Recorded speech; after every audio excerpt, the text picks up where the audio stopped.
सिरसा में धरना दिया जा रहा है। जो अत्याचार दिल्ली में हुआ है उसके विरोध में लोगों की भावना है और सिरसा हरियाणा का अंतिम छोर चौधरी देवीलाल जी की नगरी, उनके चरणों में बैठकर संकल्प हमने लिया है कि इस लड़ाई को हम लड़ेंगे। आज दिल्ली से साथियों का बुलावा आया है, जिनके कहने पे कल हम यहाँ आए थे। आज उन्होंने कहा है कि जी ये तो रुक नहीं रहे, कल रात को बड़ी ज्यादती करी। आपको पता है एक बच्ची की डेथ भी हो गई और कल रात को बड़ी ज्यादती करी है और कुछ बच्चों को इस हद तक मारा है कि वो बहुत आईसीयू में भर्ती है। तो उन्होंने कहा जी ये यूं नहीं संभलेंगे, हम अलग अलग करेंगे तो ये नहीं काबू आएंगे। आज उन्होंने कहा कि आप सब लोग दिल्ली आए, ये सिरों से डरते हैं, सिरों की गिनती से डरते हैं, तो आप भी आके जंतर मंतर पर अपना धरना लगाएं, आप भी हमारे साथ बैठे। तो मैंने कहा अगर ये ऐसी बात है तो फिर हम कतई देर नहीं करेंगे।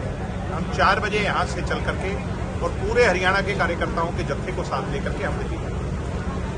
मोदी जी का ट्वीट भी आया, गृह मंत्री का ट्वीट भी आया, लेकिन कार्रवाई करने की बात कर रहे हैं जिनमें केस है, लेकिन असल मुद्दों पे बात झूठे वादे और दिलासों से काम नहीं चलेगा। प्रधानमंत्री हैं वो इस देश के, हम सब उनका सम्मान करते हैं।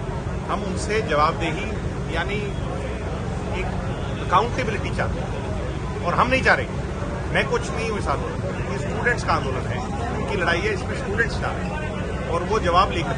क्या लगता है कि सरकार झुकेगी सरकार? निश्चित तौर पर सरकार को, लेकिन जिस तरह का रवैया रहा है पिछले 20-22 दिन से, रवैया बदलना पड़ेगा, अहंकार छोड़ना पड़ेगा। दिग्विजय जी आज मुख्यमंत्री सिरसा में थे और उनसे सवाल किया गया तो उनका जवाब था कि कांग्रेस है किस मुंह से इस तरीके की बातें कर रही है। हालांकि उन्होंने अपना जवाब नहीं दिया, कांग्रेस पर टाल रहे हैं। अचंभा हो रहा है और दर्द इस बात का ज्यादा हो रहा है कि बीजेपी के लोग ये कह रहे हैं कि कांग्रेस किस मुंह से मांग रही है। अगर कांग्रेस ने अपने समय पर गुनाह किए तो हमने तुम्हें चुना, क्या तुम भी कांग्रेस बन जाओ?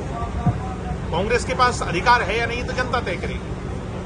तो क्या आप भी कांग्रेस के किए हुए कुकर्मों को दोहराओगे? ये सवाल है।